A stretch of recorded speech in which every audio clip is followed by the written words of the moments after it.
Okay, it's 6 o'clock, so the Milford High School Building Committee, meeting will come to order of December 11, 2024. First item on the agenda is the approval of the October 16th, 2024 minutes.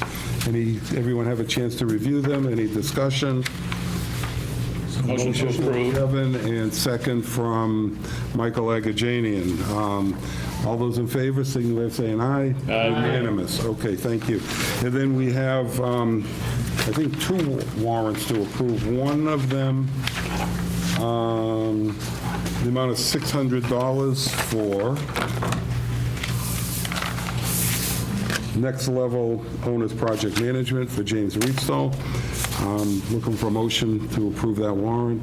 Motion to approve. Chris Wilson, Michael Walsh, second. All those in favor? Aye. Unanimous, and I'll circulate this for signatures. And another warrant in the amount of $307.40 for our minutes recorder, filing, and everything else that we need to do. Melissa Bullock.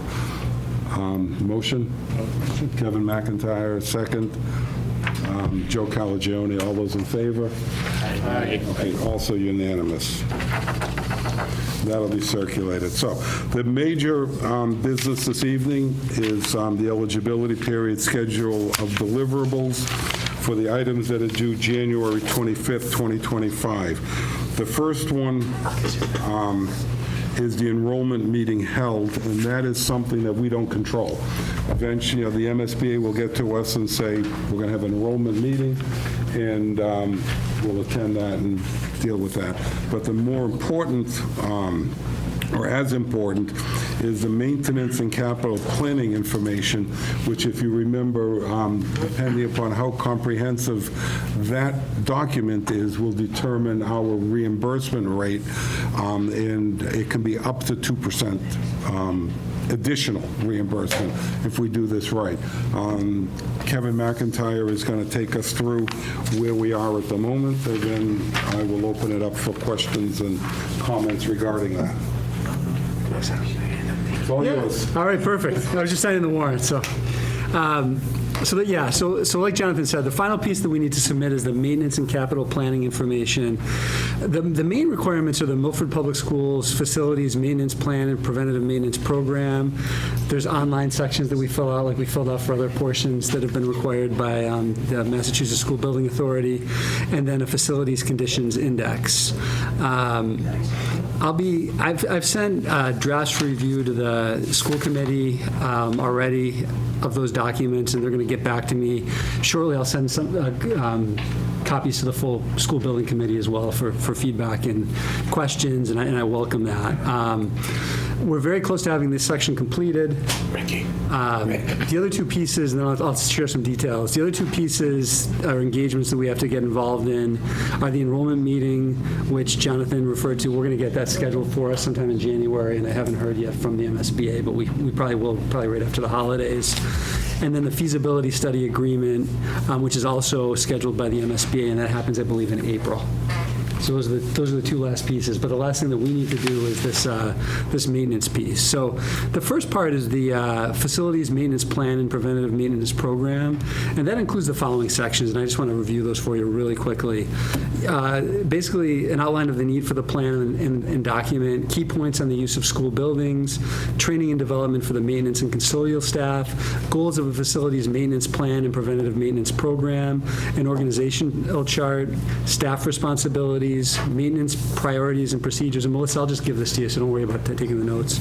Annual inspections, commissioning, recommissioning, and retro-commissioning, regular maintenance and summer work, budgeting, building considerations, including age of buildings and systems, and building data and dates.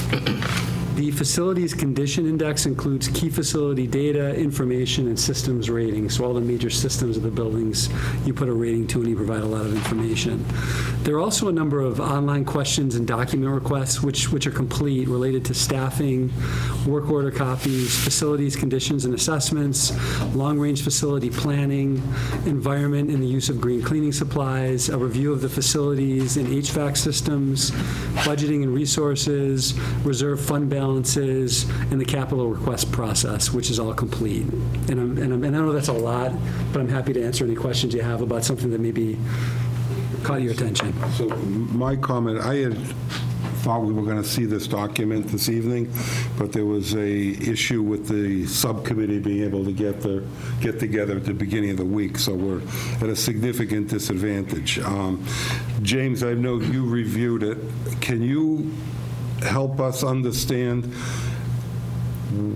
what you think it needs for time to be completed, and how do we get from here to there? And I think you said the school committee is looking at it when?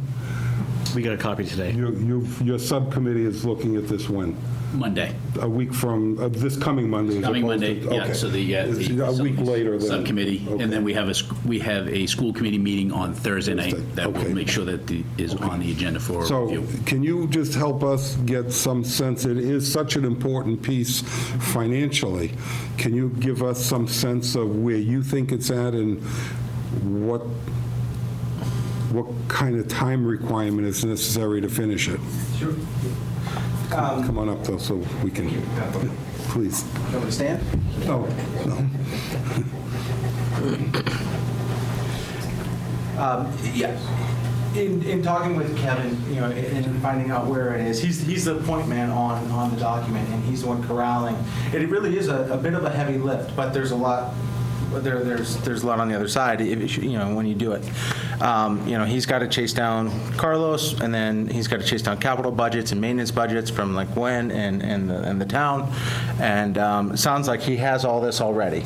Yeah, we do. These are, that's one aspect. But then also, like I said a couple months ago, you can imagine this is the MSBA's way of saying, we're giving you a lot of money. How are you going to be stewards of it? How are you going to take care of it? And so they ask for this documentation about, what's your capital plan? And a lot of this Milford already had in place, whether or not it was written or they always followed it. And so that's what's going on right now, is really just the documentation of how Milford maintains their schools, and some of this may be and their best practices. So what we saw today was two key pieces was the facilities condition index and the maintenance plan. And and as he stresses, it's a draft or whatever, but it looked good to me for those pieces of it that I saw. I think there's some work, like maybe working on the ratings and some cost estimates, although what are cost estimates, but something to help. What the MSBA is trying to get at is how are you determining what needs to be repaired, and the priorities in your district. And so that's what this facilities conditions index is supposed to help. That's what they're trying to, just a backwards way of, helping the districts. So it sounds like that is on its way. You might need to chase a little bit more from. Yeah, I'd say there's probably again, depends on the feedback and how much, how many changes the school committee recommends, the subcommittee recommends, and this group recommends. But there's probably a few hours left to really kind of wrap it all up and tie it together. And Al can speak to the fact that we've had an iterative ongoing capital plan that we meet with the finance committee on a couple times a year. So a lot of the things they're asking for were already in place. Not everything, but a lot of the things were.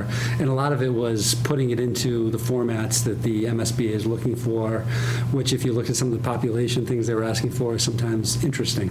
Right. Very true. Michael?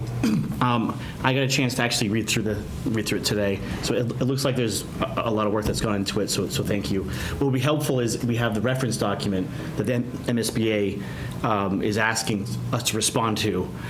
So that would be helpful as we read through this to see, hey, what are they asking, and are we providing it to make sure we're responsive.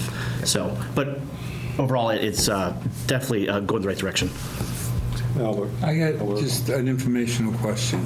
We have a published capital plan for the town, for the school. Will the auditors or the people doing due diligence check the plan we submit for the new school against that? So I'm submitting that plan. Oh, okay. Yeah. All right. I just want to make sure that we don't get bushwhacked to say, in the town plan you submitted, you have these 8 things, and the documents don't have. We're using that working document as this, and again, the formatting might be slightly different, but it's that It's the document. content that I worry about, not the presentation. Yeah. Anyone else? It's just a general comment of when they take these, what their review is like. I mean, there's a million different ways that you can get this type of information, I would assume, in all. And is it okay, they're doing it, they come up with this way, or you lose points because you didn't do it this way, even though the information is the same? I hear you. I guess my response would be they really are. They have 351 districts they have to work with, and so they really are a check the box. So if you're providing what they're asking for, they're in some ways limited to their freedom of what they can do as well. So.